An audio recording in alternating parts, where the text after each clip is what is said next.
importante. Van a ver que luego por ahí le dicen, es que los anestesiólogos siempre están hablando de vía aérea. Hay una cuestión muy importante y lo dice cualquier artículo, cualquier libro que ustedes vean. Los problemas relacionados con el manejo de la vía aérea hasta el momento, desde ustedes vayan a ver por ahí, la primer guía que desarrolló la ASA para el manejo de la vía aérea fue precisamente por unas revisiones que vieron ahí de cuestiones legales, los principales motivos de daño y demandas con pacientes relacionados con la anestesia, y hasta la fecha no ha cambiado. La principal causa de lesiones, de muerte o de problemas médicos legales relacionados con la anestesia sigue siendo el manejo de la vía aérea, ¿no? Entonces, no lo menosprecien, no es de que por ahí te toca ver comentarios como cualquiera mete un tubo, y pues no, de verdad, ni el objetivo siempre es meter el tubo y tampoco es de que cualquiera lo pueda hacer, ¿no? Entonces, el día de hoy nos acompaña el doctor Juan Carlos Gutiérrez. Él vive y radica aquí en Aguascalientes, capital del mundo y sucursal del cielo, y él es profesor de EVA Latinoamérica, y es un excelente, un buen amigo que por ahí ya han de haber visto fotitos, incluso hemos estado en quirófano juntos, y les va a hablar sobre generalidades de la valoración de la vía aérea. Entonces, los dejo con el doctor Juan Carlos. Muchas gracias, Juan Carlos, por tu tiempo. Gracias, un gusto. Nomás hazme host para poder compartir pantalla. Ahí va.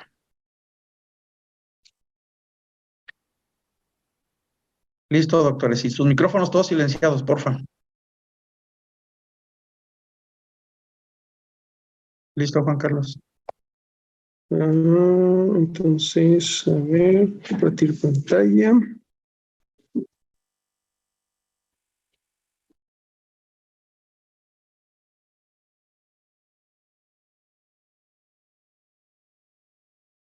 Correcto, creo que la diapositiva se ve bien, ¿sí lo alcanzan a observar? Sí. Bueno, pues vamos a comenzar. Muchas gracias al doctor Alex Cornejo, un buen amigo, que radicamos aquí en la misma ciudad, en Aguascalientes, México, que es el centro de la República Mexicana. Y ahora voy a dar un tema que considero que es un tema básico, pero que en el R1 se van a cansar y se van a hartar de estar haciendo y haciendo y haciendo y haciendo todo esto, porque esto es lo que ustedes deben de aprender siempre que van a entrar con un paciente a quirófano, aprender a evaluar y hacer las valoraciones de preanestesia. Y dentro de las valoraciones de preanestesia, pues esta es una valoración importante que va incluida. Y titulé así la charla, ¿cómo evaluar una vía aérea? ¿Realmente son útiles los predictores? Bueno, nosotros debemos de conocer primero que nada ciertas definiciones que también ya no son nada nuevas, ya son bastante conocidas. Y una de ellas es que el concepto de vía aérea difícil, que es un concepto muy básico, que en definición es cuando un anestesiólogo entrenado tiene dificultad para intubar, para ventilar o inclusive para ambas, cuando se encuentra en una situación en la que no puede ventilar, no puede intubar. La ventilación difícil con mascarilla facial cuando tenemos incapacidad para mantener una oxigenación del 90% a pesar de administrar una FiO2 al 100% en un paciente que previamente tenía una saturación arriba de eso. La laringoscopía difícil cuando tenemos 3 o más intentos de la laringoscopía convencional o tenemos más de 10 minutos para realizar la intubación orotraqueal. El Cormac-Lehane, que es una valoración también que vamos a ver un poquito más adelante. Bueno, la evaluación de la vía aérea se basa en varios aspectos que tenemos que tomar en cuenta. Uno es obviamente en saber hacer la historia clínica, que es algo que venimos haciendo desde la universidad, desde el preinternado, desde el internado, y para todo esto nosotros vamos a hacer una investigación y una interrogación directa o indirecta con el paciente, viendo los antecedentes que tienen. Vamos a hacer un examen físico, que este es muy importante, y vamos a tomar unas medidas específicas y complementar cuando sea necesario con algunos estudios de gabinete. Esta imagen a mí me gusta mostrarla mucho porque yo siempre les digo, ustedes con el simple hecho de ver una imagen así, ustedes ya pueden evaluarle varias cosas. Desde el nivel de conciencia con la escala de Glasgow, desde el acceso nasal, podemos ver cómo está la nariz, si tiene un una narina más grande que la otra. Vemos la dentadura, que a veces la subestimamos y vamos a ver también porque es muy importante evaluarla. El acceso a la boca, con una regla que más adelante vamos a ver. La morfología de la mandíbula, si ésta tiene alguna alteración anatómica, sea por algún trauma, sea por una malformación que el paciente presente de nacimiento, el tejido circundante alrededor del cuello, la morfología, si tiene alguna patología, una masa que nos dificulte a nivel de cuello, si tiene dificultad para mover el cuello. Entonces, todos estos parámetros nosotros con el simple hecho de verlos ya los estamos evaluando. Pero para ello existen varios parámetros que ya son conocidos desde hace mucho tiempo y que esto no es nada nuevo y que vamos a ir identificando cada uno de ellos. Uno es el Mallampati, uno es la distancia tiromentoniana, uno es la mordida del labio superior, uno es la distancia externo-mentoniana, uno es el Bellhaus-Doré y otro es la circunferencia del cuello. Bueno, la dentadura es importante desde que nosotros llegamos y evaluamos a un paciente, porque más adelante también vamos a ver que dentro de los predictores de ventilación difícil, los pacientes que no tienen dientes son más difíciles de ventilar. Y aparte de esto, nosotros también debemos evaluar si el paciente tiene sus piezas dentales completas o incompletas. ¿Por qué? Porque ¿qué nos ha pasado? Desafortunadamente que a veces nosotros no sabemos si lo tumbamos al momento de hacer una laringoscopía o una videolaringoscopía y ya no sabemos si el diente se nos fue o a la vía aérea o se nos fue al esófago. En el peor de los casos, el mejor de los casos que se ha ido al esófago, que bueno, no pasa nada, pero si se nos fue a la vía aérea, tenemos que estar bien, tenemos que tener mucho cuidado con eso. Si el paciente presenta dientes flojos o no, que puedan ser susceptibles a tumbarlos durante algún movimiento al hacer la laringoscopía o la videolaringoscopía, como ya dijimos, entonces es importante evaluar si tiene dentadura completa, si la tiene incompleta o si tiene falta de alguna de las piezas dentales, porque si no, les van a cobrar la ida al dentista. Y bueno, todos quisiéramos que nuestros pacientes tuvieran esas sonrisas y esas dentaduras perfectas, pero desafortunadamente eso no es la realidad. La realidad que vivimos es muy diferente. Y bueno, una evaluación muy sencilla, y la primera que vamos a ver es una evaluación que se llama Mallampati, que fue modificada posteriormente por Samson y Yu, y es una valoración en la que ustedes se van a colocar frente al paciente y le van a pedir al paciente que abra la boca lo más que pueda sin emitir ningún sonido. Y de acuerdo a esto, nosotros vamos a dar una clasificación que va del 1 al 4. El 1, cuando nosotros alcanzamos a ver paladar duro o paladar blando, alcanzamos a ver la base de la úvula, y alcanzamos a ver los pilares amigdalinos. En el grado 2 alcanzamos a ver los paladares, alcanzamos a ver todavía la úvula, pero no alcanzamos a ver los pilares amigdalinos. En el grado 3 es el que ya nos pone un foco rojo. ¿Por qué? Porque el grado 3 y 4 se consideran pacientes que tienen un predictor de vía aérea difícil. Y el grado 3 es cuando nosotros vemos los paladares y solamente vemos la base de la úvula. Y en el grado 4 es cuando nosotros no alcanzamos a identificar ninguna de las estructuras que anteriormente mencionamos. Y aquí lo vemos, el grado 1 nosotros alcanzamos a visualizar perfectamente los paladares, la úvula, los pilares amigdalinos. En el grado 2 es cuando solamente alcanzamos a ver los paladares, alcanzamos a ver parte de la úvula. El grado 3 alcanzamos a ver los paladares y el grado 4 nosotros no alcanzamos a identificar ninguna de las estructuras de la vía aérea. Bueno, este tiene una sensibilidad de un 60% y una especificidad de un 70%, que aunque es una sensibilidad y especificidad baja, es uno de los predictores que tenemos que tener mucho cuidado con ellos. Y tiene un valor predictivo positivo de un 13%. La lengua dentro de nosotros al empezar a evaluar al paciente y al ver la valoración de Mallampati, nosotros vamos a ver si este paciente presenta alteraciones a nivel de la lengua, si esta lengua es larga, si es una lengua bífida, si es una lengua que esté lastimada, que tenga alguna alteración anatómica, y nos podemos llegar a encontrar con lenguas tan extrañas como esta que vemos en la imagen, pero sobre todo esas lenguas grandes que nosotros las vemos muy comúnmente en los pacientes que tienen síndrome de Down, en los pacientes que tienen acromegalia, gigantismo, en el que vemos también unas lenguas grandes y que esto nos va a dificultar un poquito la laringoscopía o un muchito la laringoscopía. La siguiente valoración es la escala de Patil-Aldrete, también conocida como distancia tiromentoniana. Es una distancia que se mide del mentón hacia el cartílago tiroides y esta se pide al paciente que extienda completamente la cabeza. Se mide la distancia de la escrutadura del tiroides hasta el punto óseo más frontal del mentón. Y esta es una clasificación que normalmente nosotros la podemos evaluar con nuestros 3 dedos. Hay que pedirle al paciente que mire hacia arriba, que hiperextienda lo más que pueda y ver que esa distancia nosotros lo vamos a clasificar en grados. Si esta distancia es mayor de 6.5 centímetros, grado 1, si está entre 6 y 6.5 centímetros, grado 2, y si está menor de 6.5 centímetros, grado 3. Aguas con esta valoración. ¿Por qué? Porque es muy común encontrar que los pacientes que tienen micrognatia tienen un grado 3 que es menor de 6.5 centímetros y esta evaluación nos indica que hay que tener mucha alerta con ese tipo de pacientes. Y a pesar de eso, como predictor único, tiene una sensibilidad del 60% y una especificidad del 65%. Como lo ven, no es una sensibilidad y una especificidad alta. Y para esto, el doctor Aldrete Patil, que inventó esta valoración, él inventó su propia regla, pero nosotros podemos traer una cintita que no con más de esas que se enrollan, o una regla para que se pueda, que sea maleable para nosotros estar midiendo y tener de una forma objetiva las mediciones de cada uno de los pacientes.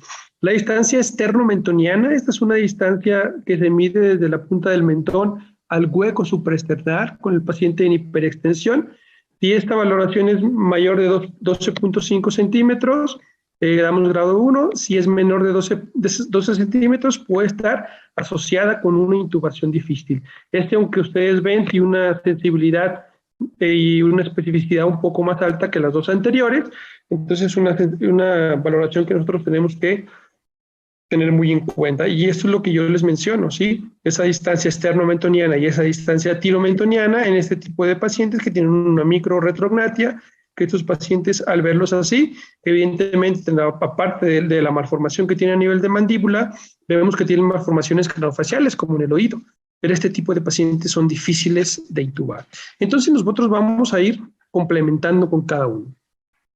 La distancia interincisiva es una distancia que nosotros vamos a pedirle al paciente que abra la boca lo más que pueda. Y que abra la boca lo más que pueda, igual sin emitir ningún sonido, y vamos a medir la distancia que hay entre el incisivo superior y entre el incisivo inferior. Esa distancia, nosotros de acuerdo a nuestra medición, la que vamos a clasificar sea grado 1 mayor de 3, grado 2 de 2.6 a 3 centímetros, grado 3 de 2.5 a 2 centímetros, y el grado 4 menor de 2 centímetros. Esta valoración, aunque ustedes ven que tiene una sensibilidad baja, que del 26.3, tiene una especificidad muy alta, porque es uno de los predictores que tiene la sensibilidad, especificidad más alta, porque si el paciente no abre la boca, nosotros no vamos a poder introducir absolutamente ningún dispositivo, ningún laringoscopio por la boca. Y nos hemos encontrado este tipo de pacientes comúnmente cuando nosotros vemos que pacientes que tienen lesiones mandibulares, contienen artrosis de la articulación temporomandibular, ya sea por algún trauma, por alguna lesión, por alguna anquilosis, por alguna artritis reumatoide, y que en este tipo de pacientes vemos que la apertura oral está limitada. También aquellos que tienen problema de angina de Ludwig, abscesos en la boca, abscesos en el cuello, que a veces por el trismus o por dolor no pueden hacer una adecuada apertura oral.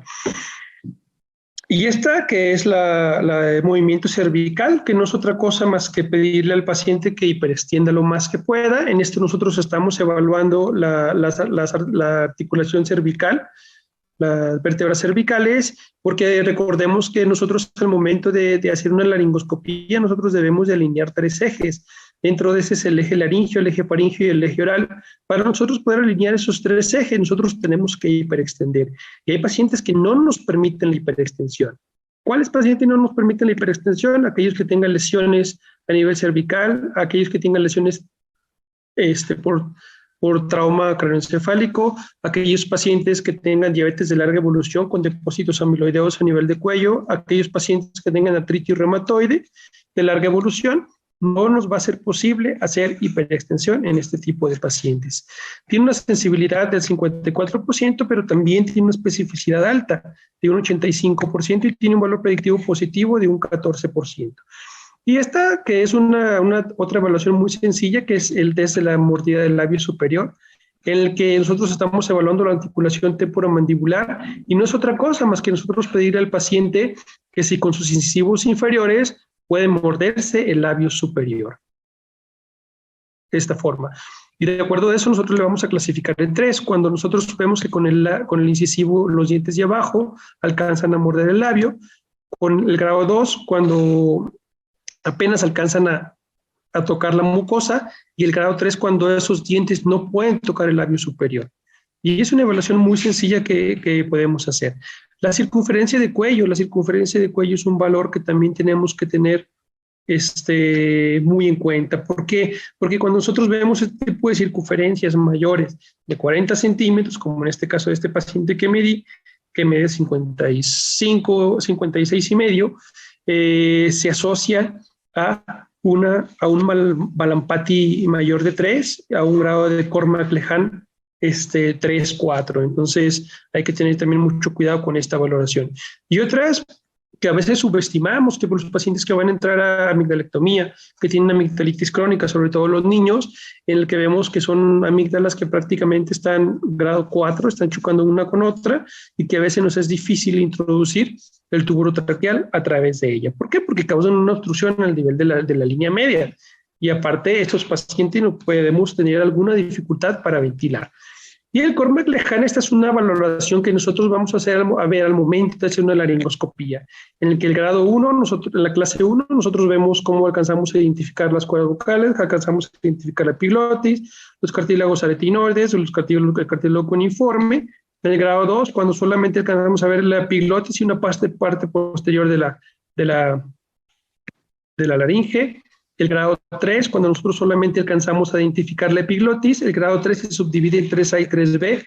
Cuando nosotros tenemos una hoja como la McCoy, que tiene una punta retráctil, en el que el grado A, tú puedes, al momento de retraer esa punta, puedes elevar la epiglotis, y el grado B, cuando esta epiglotis no se puede elevar.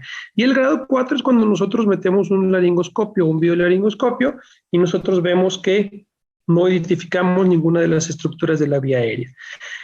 Y bueno, es importante que ustedes vayan tomando en cuenta que los test por separado no tienen una sensibilidad y especificidad alta, pero si nosotros ahorita más adelante vamos a ver que si nosotros combinamos esa sensibilidad y especificidad y este valor predictivo positivo, se van elevando. Si nosotros, muchas veces, por ejemplo, en cirugía de otorrino, es muy común que nos lleguen y nos presenten estas imágenes, que son laringoscopías hechas en el consultorio, cuando ya vemos alguna alteración anatómica, alguna estenosis a nivel laringio, a nivel traqueal, y ya nos alertan un poquito más, ¿verdad?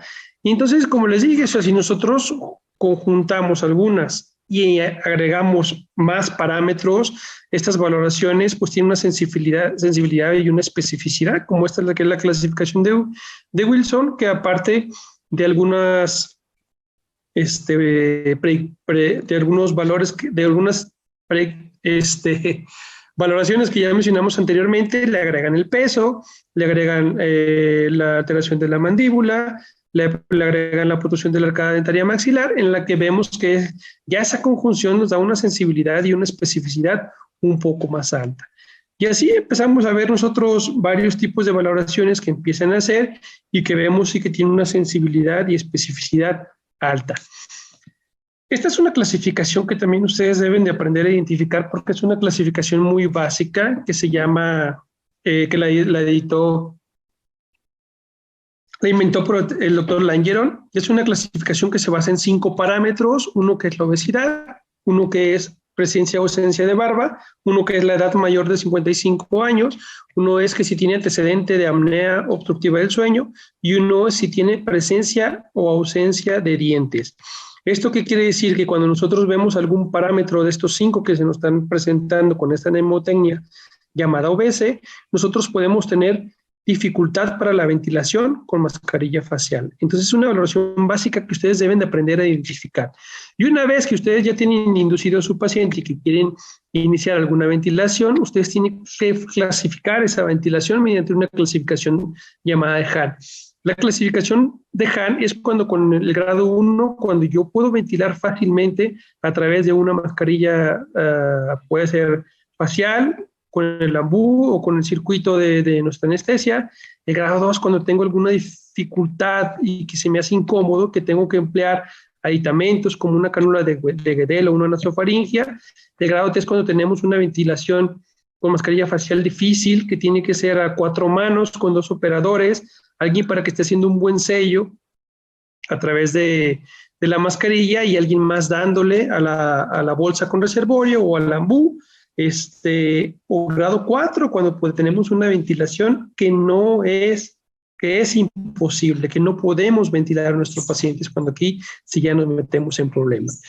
Y hay otras escalas que utilizamos, por ejemplo, en los pacientes que tienen, para evaluar la vía aérea en los pacientes con trauma, que es esta que es de Lemon, que no es otra cosa más que la LLUC, evaluar anomalías anatómicas que el paciente pueda presentar craneofaciales, evaluar con la regla de 332, que es una regla que evalúa la distancia interincisiva, la distancia mentoidea y la distancia entre la tiroides y el suelo de la boca. El Malampati, como ya lo vimos, si tiene alguna obstrucción a nivel de la vía aérea, que puede ser por cuerpos extraños, que puede ser por su nivel de conciencia, que sabemos que al estar inconsciente, pues la lengua lo obstruye. Y si hay alguna imposibilidad para alinear los ejes, como el caso que vemos en los pacientes con trauma, que lo vemos pues, muy frecuentemente. Y el ATLS nos lo dice que esta es una forma muy fácil de poder evaluar una vía aérea con la regla de 3-3-2.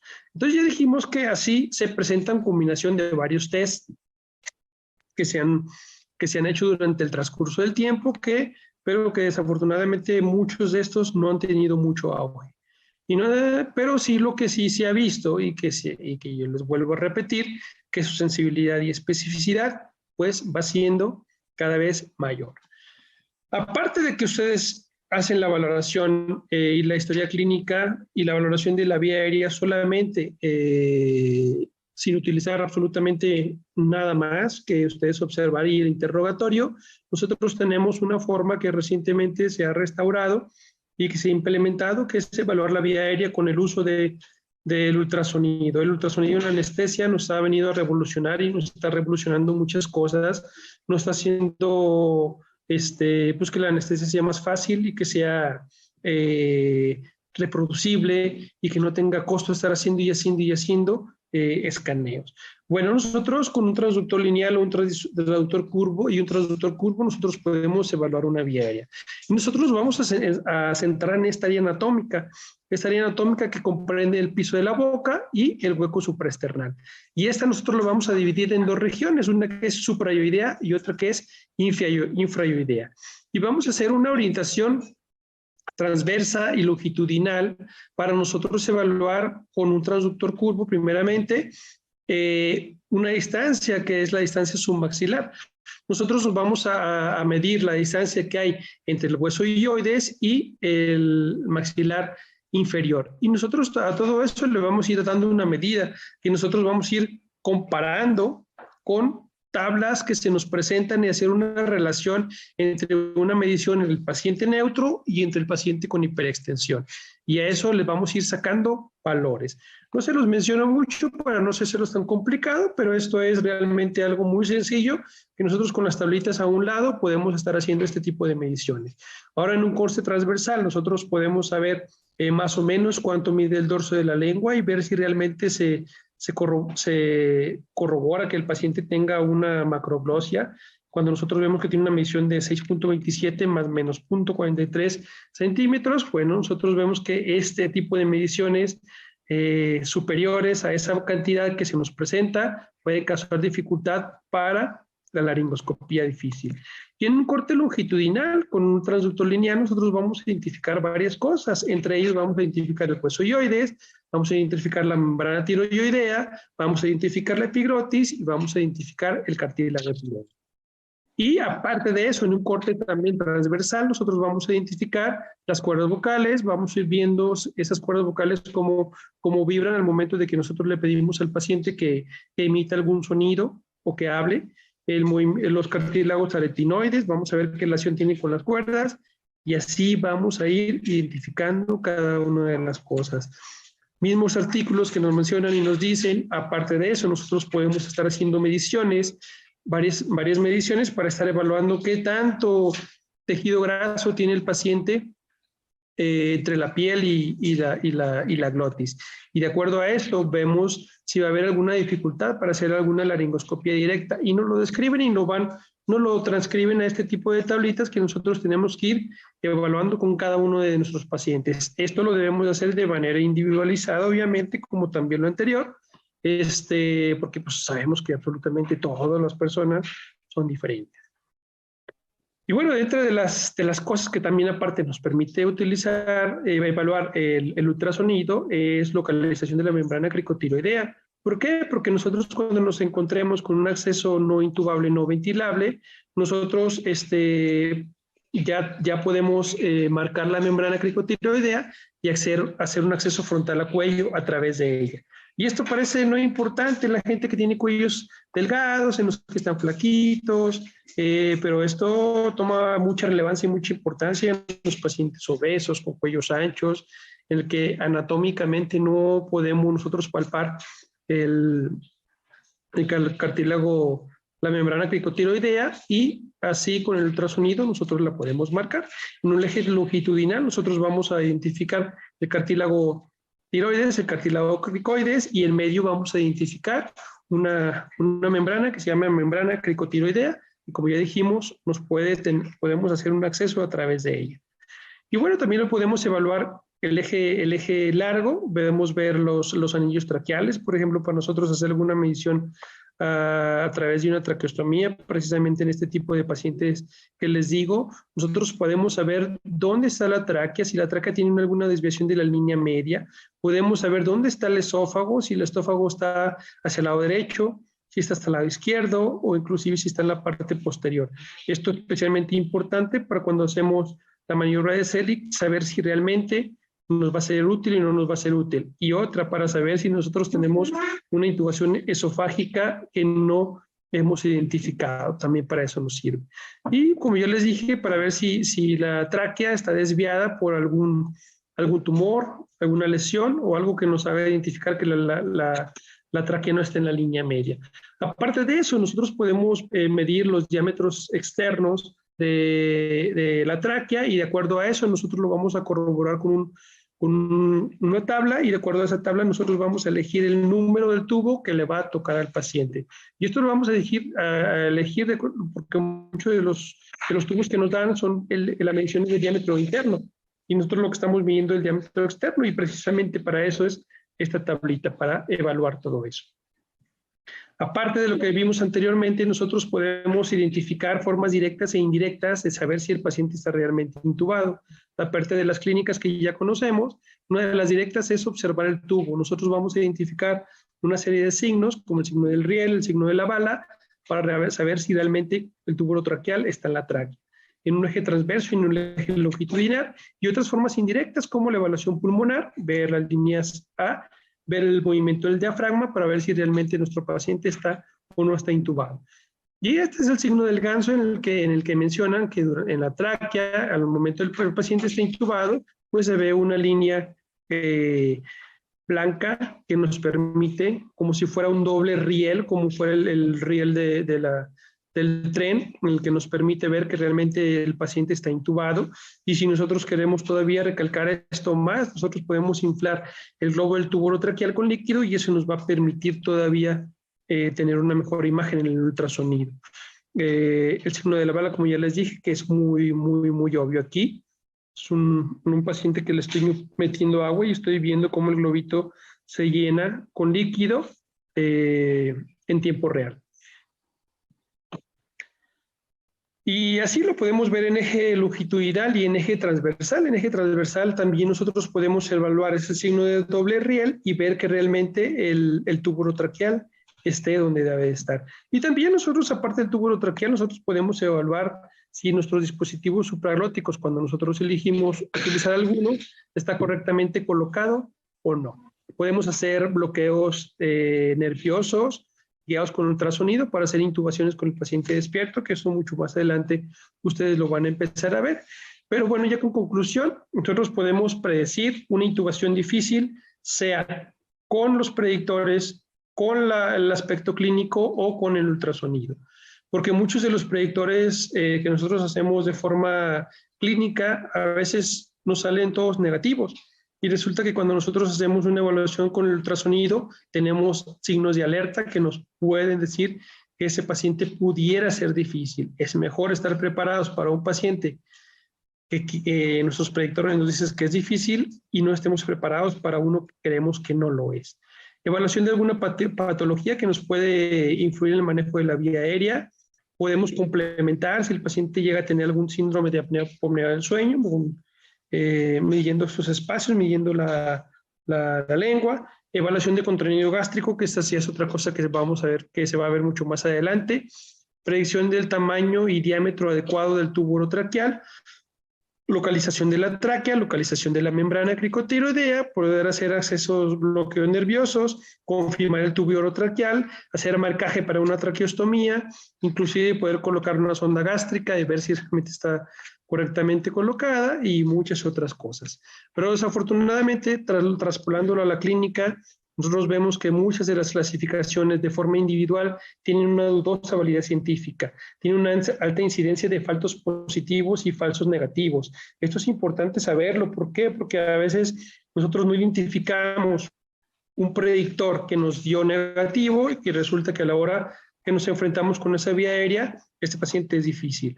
Hay mucha variabilidad entre diferentes observadores, por eso, independientemente de que ustedes hagan su valoración y la pongan en el expediente, siempre el médico anestesiólogo que va a ingresar a su cirugía tiene que corroborar esa información que ustedes le dan y hacer otra evaluación rápida en el área de recuperación o en el área de su habitación o antes de someter a estos pacientes a una anestesia general.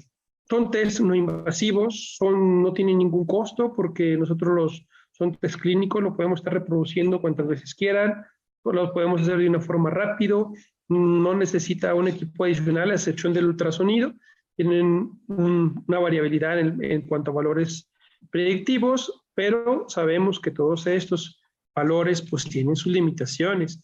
Un solo test predictivo no es un determinante para anticipar una vía aérea difícil, pero sí para darte datos de alerta. Para identificar una vía aérea difícil es necesario la combinación de varios parámetros con valores predictivos positivos. La evaluación de la vía aérea debe realizarse siempre en absolutamente todos los pacientes, independientemente del tipo de cirugía que vaya, porque tú puedes decir, bueno, la paciente va a una cirugía de un tobillo y solamente lo voy a bloquear, pero nosotros no sabemos si este paciente pueda llegar a requerir alguna intubación orotraqueal más adelante o no, si la cirugía se complique, si el paciente tiene una anafilaxia y tenga un estado de shock por hemorragia o por algo. Entonces la vía aérea difícil puede surgir siempre en cualquier momento, independientemente del tipo de cirugía, y por eso les hago mucho hincapié en esto.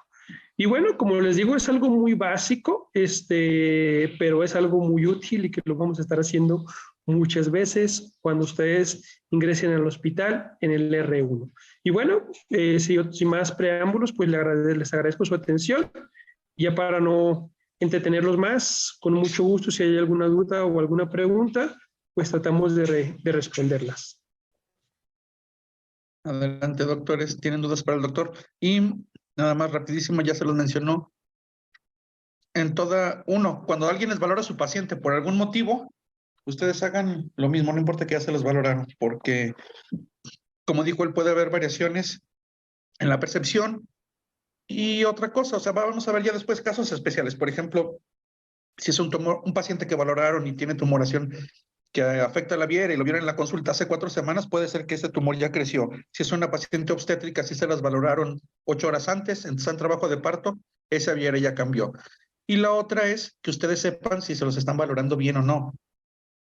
Es que es lo que les decía ahorita el doctor, no menosprecian la valoración de la vía aérea. Luego ves gente que está un paciente en urgencias con el collarín, acostado, les abre la boca y dice que ese es el Malampati, ¿no? Entonces, sepan realmente cómo se valoran cada uno de los predictores, ¿no? Y ya, entonces, aquí ven nada más una imagen con las boquitas y, bueno, que sepan exactamente cómo se realiza cada uno de los predictores, ¿no? Entonces, aquí las preguntas, te las voy a leer, Juan Carlos. Ahí va.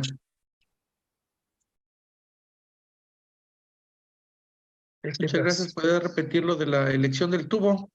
Sí, aquí se los puse en una imagen nuevamente. Pueden tomarle, si ustedes pueden tomarle alguna foto. Ahí está, para que ustedes tengan esa tabla como referencia.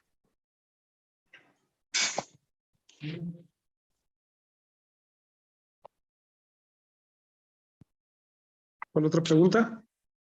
Que si la barba puede dificultar el manejo de la vía aérea. Sí, acuérdense que dentro de las evaluaciones que yo les mencioné está esa clasificación en la que menciona que dentro de los predictores de dificultad para la ventilación, el Langeron, la maniobra OBS, la barba es un predictor de los 5 que dificulta la vía aérea. Pero afortunadamente de estos 5 parámetros es el único factor que es modificable. Si nosotros vemos a un paciente que tenga una barba grandota, pues nosotros en la valoración preanestésica le podemos pedir que se corte la barba, por eso es modificable.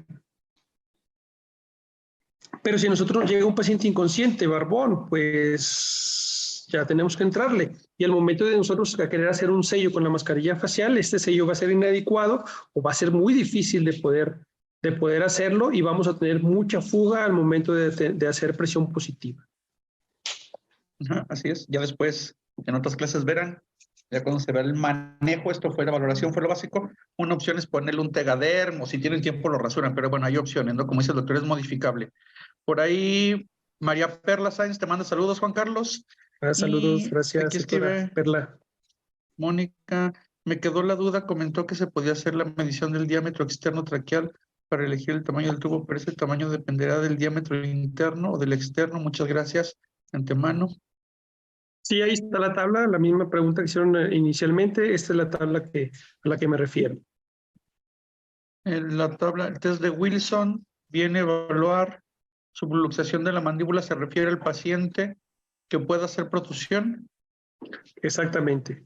Sí, cuando hacemos evaluación de la mandíbula, nosotros estamos evaluando la articulación temporomandibular. Recuerden que cuando nosotros hacemos una laringoscopía, es importante que la articulación temporomandibular esté íntegra. Esto nos va a dar un acceso más fácil hacia la vía aérea al momento de hacer una laringoscopía y al momento de alinear los ejes. ¿Alguien más tiene dudas, doctores? Sí, aquí hay varias. A ver, que si hay, ¿cómo? El tubo ya lo contestamos, en la tabla de test de Wilson también ya. El mordedor del labio superior. Hay daño al compromiso cervical, ¿cómo se hacen las valoraciones? Hacemos una valoración con la tabla para evaluar el manejo de la vía aérea en trauma en este tipo de pacientes. Cuando tenemos el paciente con trauma, el paciente muchas veces viene consciente o inconsciente, no lo sabemos, si viene inconsciente, con el simple hecho de nosotros observar que ya trae un trauma craneoencefálico, vamos a dar por hecho de que tiene un traumatismo a nivel cervical, hasta no demostrarlo mediante algún estudio de imagen que nos corrobore o nos descarte este tipo de lesión. Aquí pregunta alguien, Cintia Verónica Flores, que si me podría explicar qué punto se evalúa el instrumento de correlación de escalas de predicción de vía aérea difícil. Hay muchas escalas, no hay una como tal. Hay muchas escalas que evalúa diferentes parámetros y de acuerdo a esos parámetros, ellos van dándole la sensibilidad y especificidad, la de Wilson, la de Gansori, son varias. Entonces, dependiendo de la escala que se adapte más a tu paciente o el mayor tipo de escalas que tú puedas hacer, esas son las que tienes que aplicarlo a tu paciente. No siempre lo hacemos porque si no, nuestra valoración de la vía aérea pues se va a llenar en 3 o 4 hojas y solamente tenemos una hoja para hacer la evaluación de la vía aérea, para hacer los laboratorios, el interrogatorio, los antecedentes, y tenemos un pequeño espacio que las valoraciones de la vía aérea nos lo dan. Pero sería genial que si alguien lo puede tenerla en su valoración preanestéstica de sus hospitales, sobre todo en hospitales públicos, que dudo que haya mucho tiempo para eso, que pudiera tener las tablas y que pudiera aplicarlas a cada uno de sus pacientes, pues eso sería muy bueno. Una pregunta muy interesante. Dice, doctor, ¿qué haría ante una imposibilidad de ventilación con mascarilla facial? Bueno, esto es otro tema aparte. Cuando tenemos imposibilidad para dificultad con la mascarilla facial, nosotros tenemos que evaluar al paciente en un algoritmo y ver si es un paciente que no se puede ventilar o que no se puede intubar o ambos. Si tenemos un paciente que yo no puedo ventilar, pero que tampoco ya hice el intento y no lo puedo intubar, tenemos que hacer un acceso frontal al cuello. Y en el acceso frontal al cuello también tenemos varias opciones. Uno dentro de lo que es la traqueostomía percutánea, la cricopercutánea, la intubación retrógrada, si tienen la habilidad para hacerlo. Entonces, no se nos cierra el mundo porque aún así tenemos algunas otras opciones para este tipo de pacientes. Acá, a ver, ahorita de lo que, perdón, es que creo que tengo problemas con la computadora. Y de lo que preguntaba acá Cintia, de lo del sistema de integración, ¿no? El sistema de integración, permítanme, es que, ¿me están escuchando? Sí. Sí. Los que toman en cuenta es la escala de Malan-Patty, el Pattil-Aldrete, la protusión mandibular, la distancia interincisivos y la distancia esternomentoniana, ¿no? Por lo que preguntaba de lipid. Y cuando estábamos con pacientes quemados, la valoración, ¿cómo es? Alguien pregunta. Se hace las mismas escalas que con el paciente con trauma.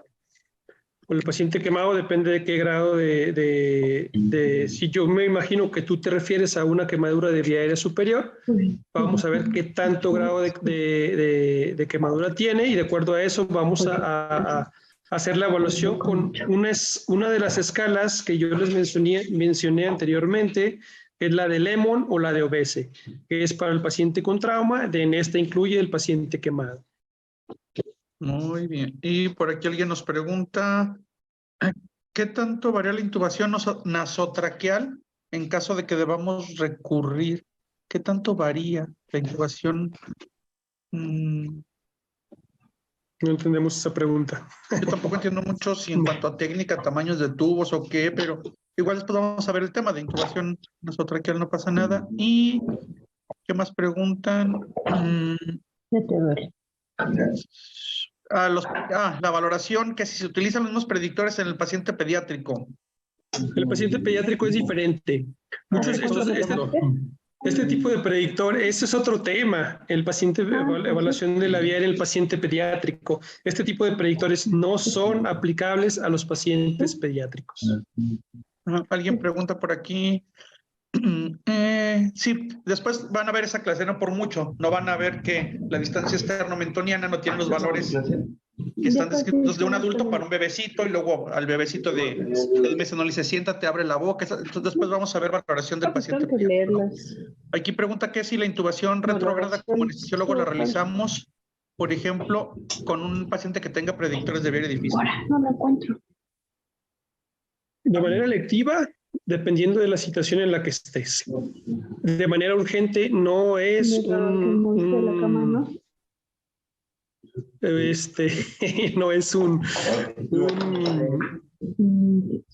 No es un procedimiento que debamos hacer cuando es un escenario urgente, porque para que tú digas que sabes hacer una intubación retrógrada, ya tienes que tener una curva de entrenamiento y la intubación retrógrada se lleva un poquito de tiempo poder hacerla. Acuérdense que en este tipo de pacientes, cuando nosotros estamos enfrentándonos a una vía aérea difícil, cuando el paciente ya está en deterioro de su oxigenación, tenemos que actuar de una manera rápida y la manera rápida de poder actuar es hacer el acceso frontal a cuello. La intubación retrógrada, yo tengo un trabajo que publiqué en la revista mexicana de anestesiología, ahí lo pueden revisar. No me acuerdo ahorita exactamente el número, pero ahí hicimos una serie de casos de intubación retrógrada, vimos la técnica, vimos qué dificultades teníamos, vimos cómo es más fácil o más difícil poder hacerlo, y si tienen una oportunidad de revisar este artículo, lo pueden hacer.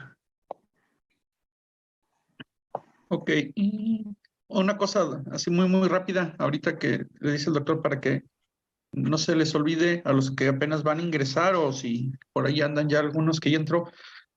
El ejemplo que mencionó, el de la intubación retrógrada que no se hace en una urgencia, lo mismo ocurre con muchas cosas, ¿eh? No quieran utilizar el fibros y piensen que es como que lo que les va a resolver la vida y mucho menos en una urgencia.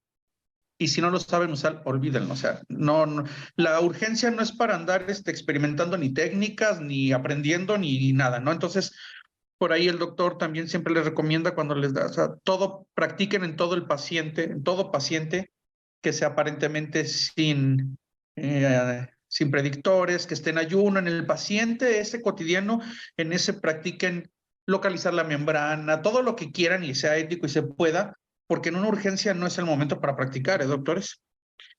No, para esto todo se tiene que tener una curva de entrenamiento.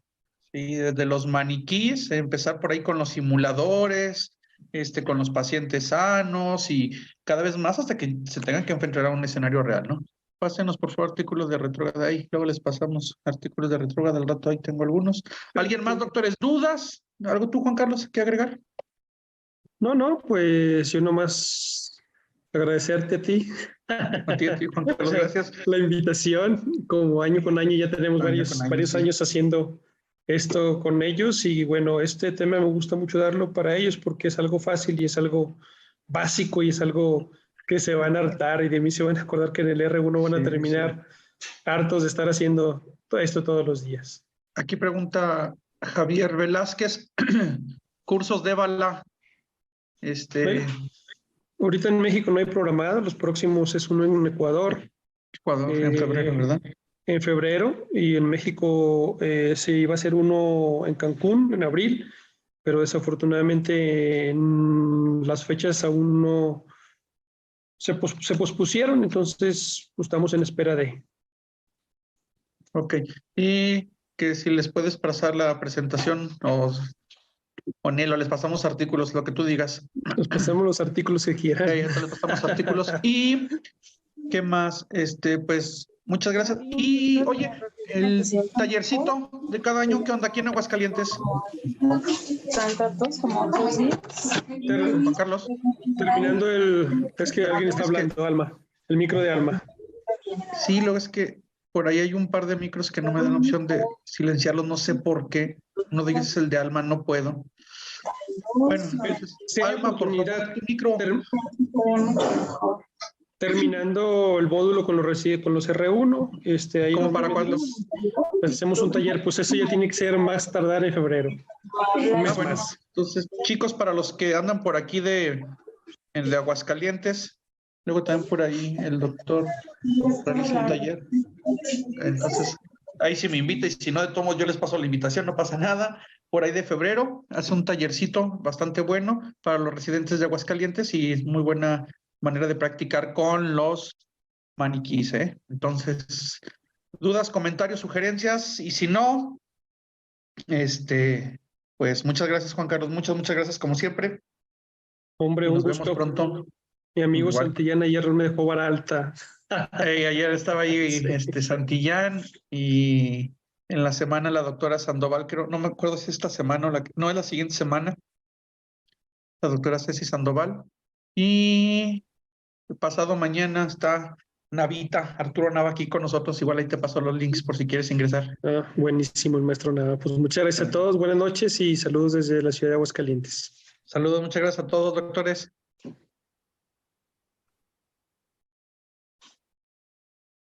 Recording stopped.